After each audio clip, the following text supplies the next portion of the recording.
You are a crime scene cleaner, and today you are in a small apartment on the outskirts of the city. The police have left, the body has been taken away, but the room is still soaked in death. The first thing that hits you is not what you see, but what you smell. The air is heavy, dense, impossible to breathe without forcing yourself. It is the iron stench of blood mixed with the sweet rot of decomposition, a smell that clings to your skin even through layers of protective clothing. You stand at the door for a second too long, and it feels like the walls themselves are telling you to turn back, but you do not have that choice. The family cannot come back here until you finish. Your boots step into the living room and sink slightly into the carpet, which has turned dark and stiff.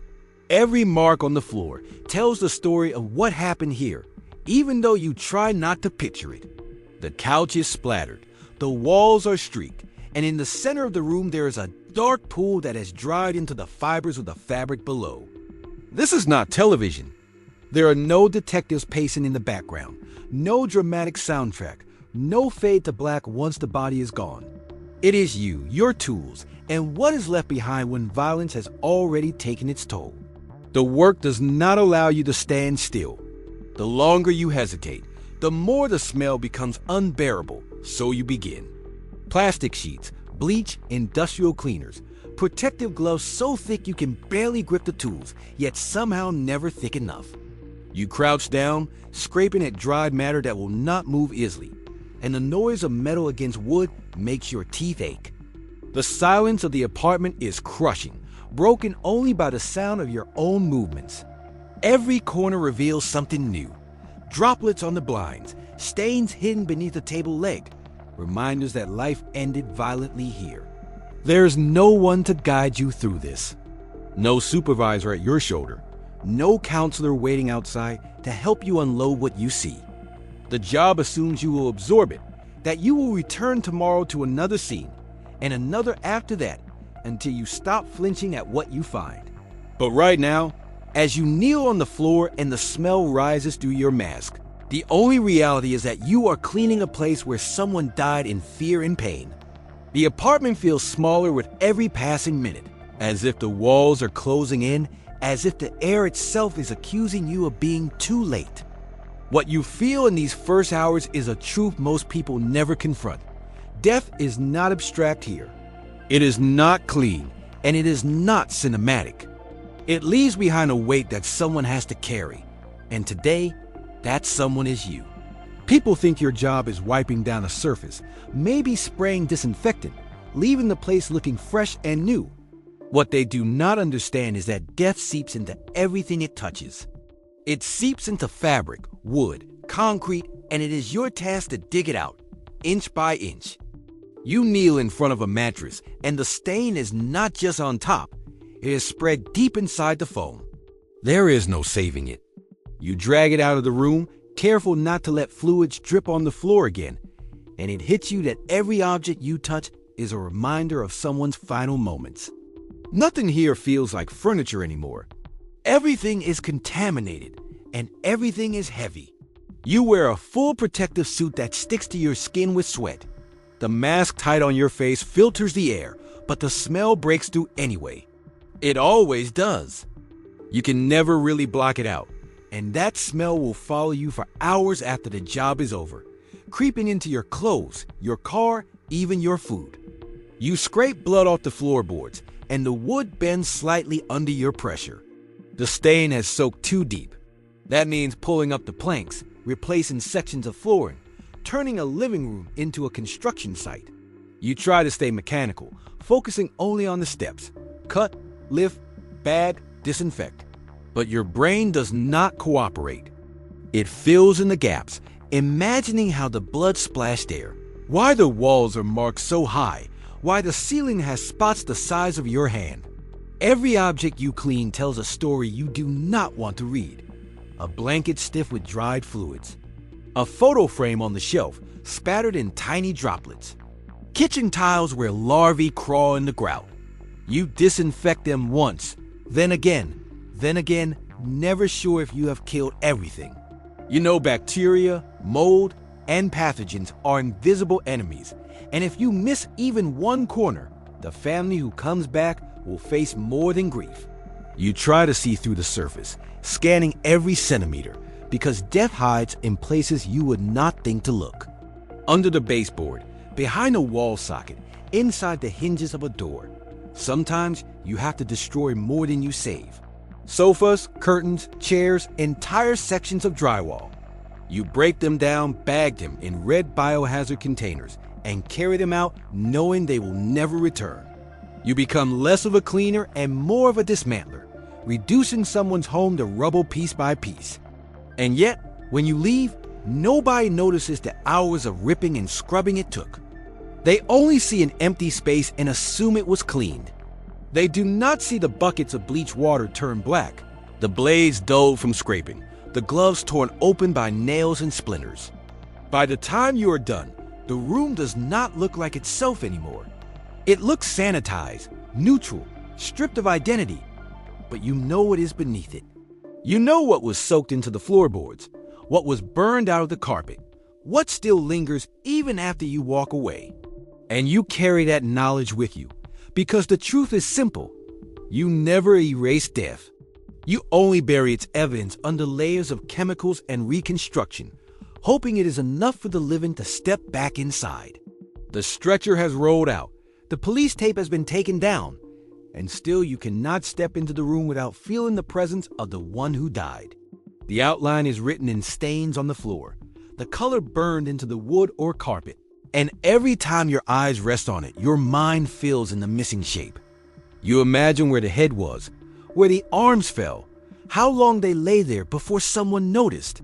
The silence presses down, and though the person is no longer physically present, every inch of the space whispers their last moment. You bend to clean, but what you see in front of you is not just blood. It is violence frozen into a pattern you cannot unsee. The hardest part is not what you remove, but what you are forced to reconstruct in your head. A spray on the wall that tells you the impact was sudden. A pool on the floor that tells you the end was slow. When you scrub, your hands trace those events backward, replaying them as if you were present. You tell yourself not to imagine, but your brain insists. You picture the panic, the breath leaving their body, the pain. No training manual can stop those images because they are drawn directly from the evidence left behind. You are not just cleaning. You are reliving someone else's suffering in reverse. Sometimes you are not alone when you do this.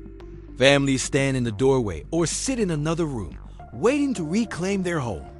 They cry, they whisper, sometimes they scream, and you keep working with their grief pressing against you.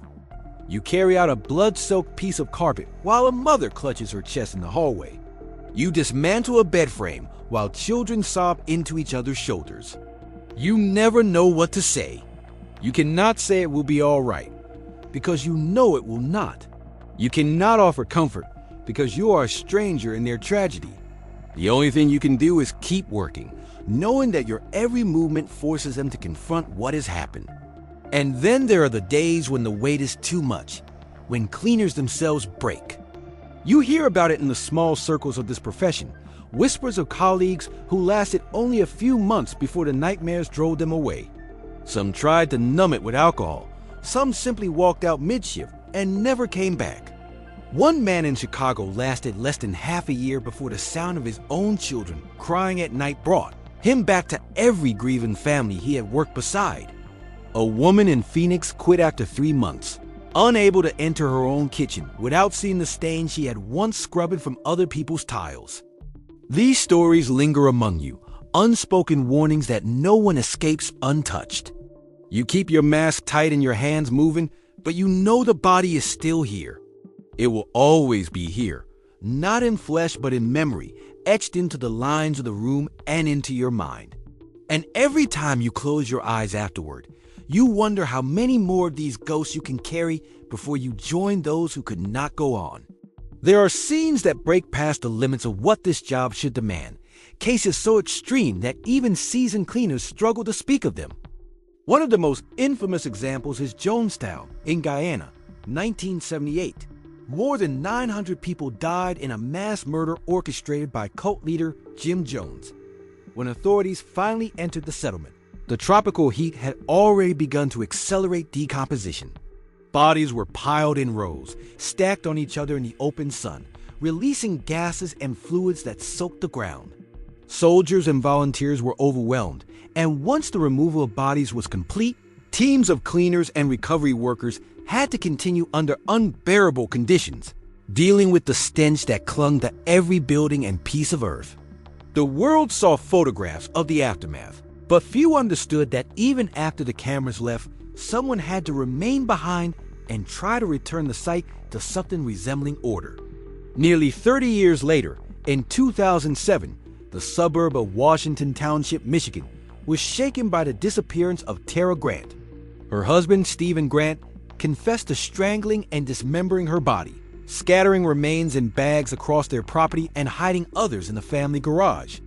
When the investigation ended, the responsibility shifted to the cleaning crew, who walked into a nightmare. Blood soaked into the concrete floor, fragments and fluids spread beyond obvious sight lines, and every surface demanded attention. Neighbors only knew the broad strokes of the crime, but the cleaners were forced to see every detail, scraping and disinfecting while the entire community whispered just outside. It was not simply cleaning a garage. It was erasing a murder scene that had turned into a horror show within a family home. And then came October 1st, 2017, the Las Vegas mass shooting at the Route 91 Harvest Music Festival.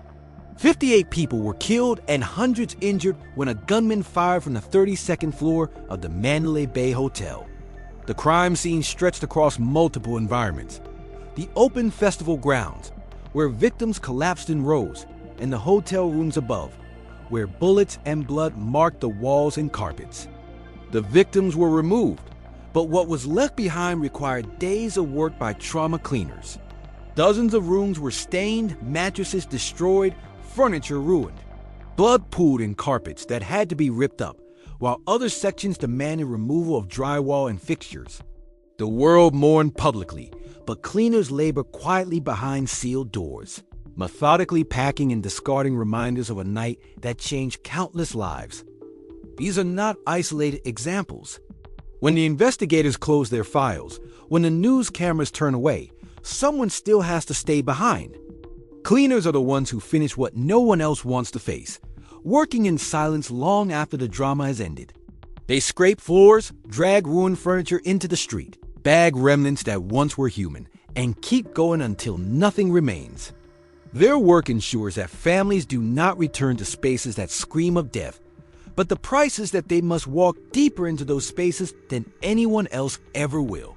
While the world remembers the headlines, cleaners remember the details, because they carried them in buckets and bags under the weight of protective suits long after everyone else had gone home. The work always leaves its mark, and it is heavier than most people imagine. Every shift exposes you to dangers that cannot be fully seen. Blood, fluids, and decaying tissue carry pathogens that cling to surfaces long after the victim is gone. No matter how many layers of gloves you wear, there is always the fear of a cut from broken glass or a hidden needle buried in a mattress. One slip could mean exposure to hepatitis or bacterial infections that could alter the course of your life. Disinfectants and chemicals strong enough to strip stains also burn your lungs, redden your eyes, and irritate your skin. Yet you pour them day after day, knowing the alternative is worse. The physical toll never stops at the scene. Your body pays for the hours spent bent over, scraping at dried matter, dragging heavy furniture, lifting soaked carpets and broken floorboards. Many cleaners describe chronic back pain, aching joints, and constant fatigue. But the sharpest wounds are in the mind. After long days in rooms filled with blood, the smell does not leave you, not even after 3 showers. You go to bed and close your eyes, only to see the outlines of stains forming in the dark. You hear the echoes of families sobbing behind you as you worked. Sleep becomes shallow, and when it comes, it often carries nightmares where the scenes replay themselves in detail. Depression and post-traumatic stress are constant companions in this line of work. You do not talk about what you see, because few people could listen without recoiling. Friends ask how your day was, and you answer with something neutral. Because how do you explain that you spend 10 hours removing pieces of a violent death from a stranger's home? At the dinner table, you stay quiet while others laugh, because you are still carrying the silence of the apartment you left behind. The job isolates you, creating walls between you and anyone who has never stood in those rooms. Some try to numb the weight with alcohol, others with drugs, chasing a temporary silence in their heads. The industry has no counselors waiting after each shift, no therapy provided as part of the package. It assumes you will swallow the trauma and keep going. Many cleaners vomit daily on the job, gagging behind their masks. But they straighten up and return to work because bills do not stop, and families still need food on the table. They endure the shaking hands, the dry heaves, the pounding headaches, because walking away means losing everything. Over time, the job consumes more than just hours. It steals the ability to feel safe in your own home, because stains appear in your mind where none exist. It steals the ability to enjoy gatherings, because the sound of laughter feels foreign when you spend your days in rooms where life has been violently taken. The price you pay is not only sweat and pain, but pieces of yourself that cannot be reclaimed. And every time you step back into another scene, you wonder how much more of yourself will be left behind when the cleaning is over. When the work is finished, the room looks different, stripped of the chaos it once held. Floors are disinfected, walls are wiped down, and the visible reminders of what happened are gone. To anyone else, it looks like a place that has been cleaned, but you know it has only been covered. Beneath the bleach and the fresh paint, beneath the patched drywall and the new carpet, the memory of violence remains, and it remains with you most of all. The police have filed their reports, the detectives have left, and the case is officially closed. For them, it ends with paperwork. For you, it ends with silence. No one remembers who came in after the siren stopped. Families do not keep the name of the person who removed the stains from their floors.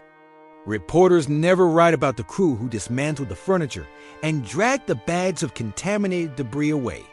Even the neighbors, who once stood outside watching, eventually forget the sight of you in your protective suit.